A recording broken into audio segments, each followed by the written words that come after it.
Oi, boa tarde. Que a paz do Senhor, nosso Senhor Jesus Cristo, esteja com todos os amigos e irmãos em Cristo. Passando por aqui para gravar mais um Reflita e Compartilhe. Hoje, 22 de junho de 2025. Nosso tema hoje é O Amor de Deus em Nós, parte 2.3.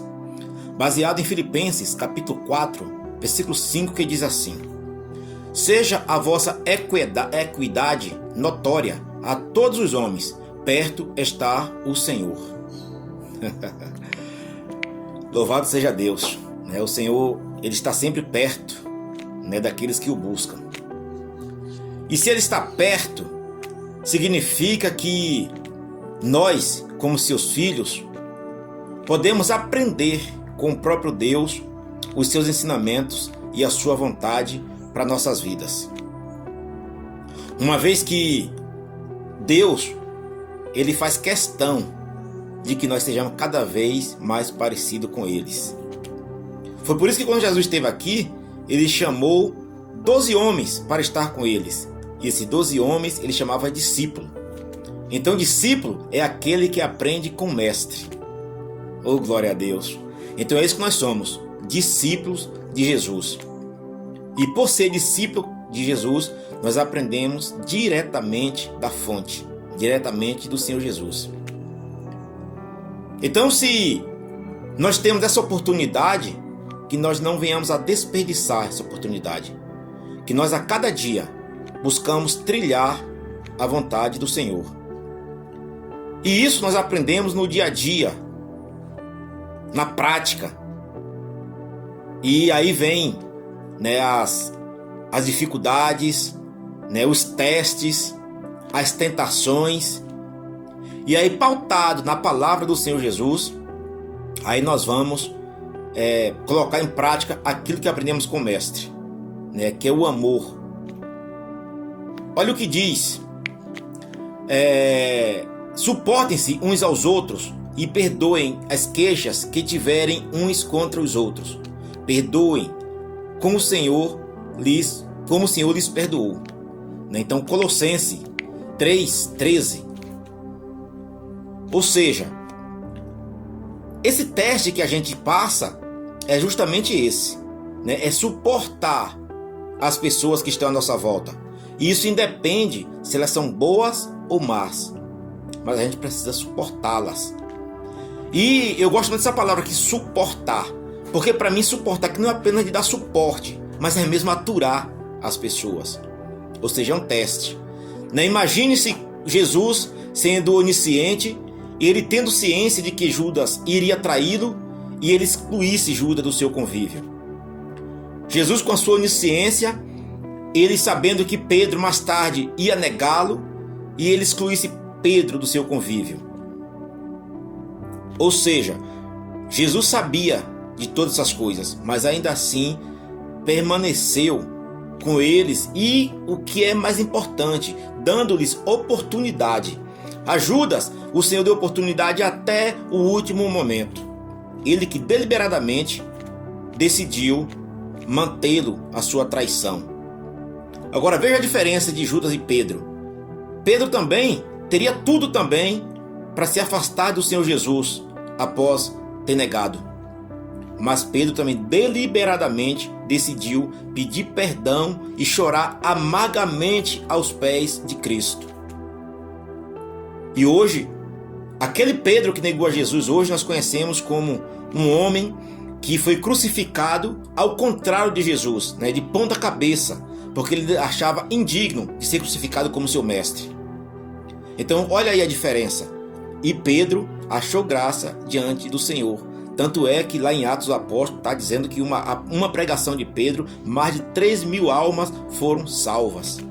Porque Jesus fez de Pedro um pastor do seu rebanho.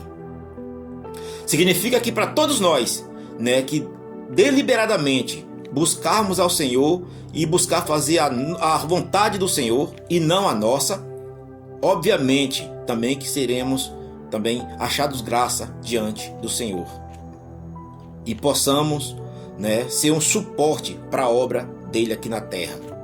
Porque foi para isso que fomos chamados, para pregar o Evangelho a toda criatura, E a palavra de Deus diz que aquele que crê será salvo. E esse é o nosso papel como embaixadores de Cristo aqui na terra. Isso é fácil? Não, porque tem as tentações. E nós ainda como seres humanos, como seres carnais que somos, muitas vezes o nosso maior inimigo, que somos nós mesmos, não é o diabo, não é o mundo. Não, o nosso maior inimigo somos nós mesmos. Porque muitas vezes nós damos vazão à nossa vontade, o nosso eu. E quando isso acontece, nós somos enfraquecidos. É por isso que o Senhor Jesus, lá em Efésios 6, ele pede para a gente vestir a armadura, né? A armadura de Deus, a armadura do Espírito, para que possamos vencer nos dias maus. E todo aquele que estiver ciente disso, vai tomar esse conselho e vai sempre se pautar na palavra do Senhor Jesus, buscando a sua palavra, orando e não deixando ser vencido pelo mal. Olha o que diz em 1 Timóteo capítulo 6, versículo 18. Que façam o bem, enriqueçam em boas obras, repartam de boa mente e sejam comunicáveis. Então esse é o propósito de Deus, né? Que nós sejamos pessoas que façamos o bem em todo o tempo. Não hoje e amanhã não amanhã e depois não, mas em todo o tempo que possamos fazer o bem. Porque esse é o propósito de Deus para os seus filhos. Esse é o aprendizado que Ele quer que estejamos cientes. Olha o que diz Efésios capítulo 4, versículo 32. Antes, sede uns para com os outros benignos, misericordiosos, perdoando-vos uns aos outros, como também Deus vos perdoou em Cristo. Então, Jesus, lá na oração do Pai Nosso, também ele diz para a gente perdoar, né, os nossos devedores, assim como Ele nos perdoou. Então aqui uma condicional. Para que nós tenhamos nossos pecados perdoados, nós precisamos perdoar os nossos inimigos.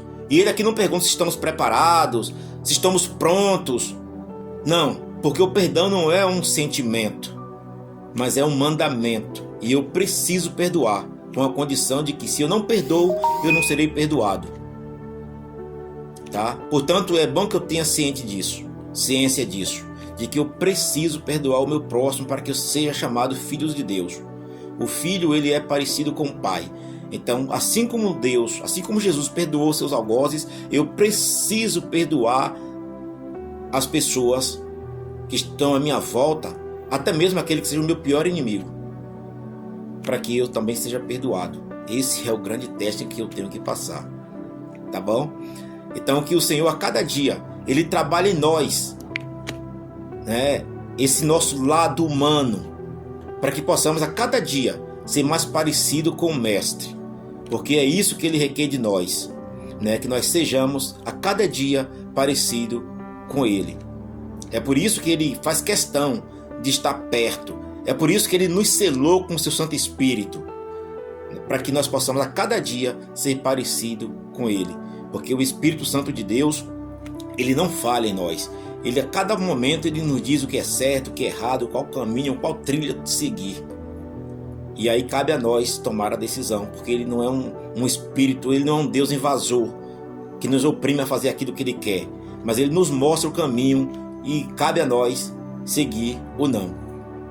Então que nós possamos a cada dia, né, como diz a própria palavra, que sem Deus nada podemos fazer, né? Então que nós possamos nos colocar nas suas mãos para seguir os seus caminhos. Que o Senhor nos guarde, que o Senhor nos abençoe, nos dê uma tarde abençoada, tá bom? Aproveite, reflita nesse vídeo, curta esse vídeo, compartilhe para que outras pessoas possam entender a vontade de Deus para suas vidas. E o mais importante, ponha em prática. Que o Senhor nos guarde, nos abençoe. Não as minhas palavras, mas as palavras do Senhor, tá bom? Um grande abraço a todos, uma excelente tarde de domingo e que o Senhor nos abençoe em todo o tempo. Um abraço a todos, fiquem todos com Deus.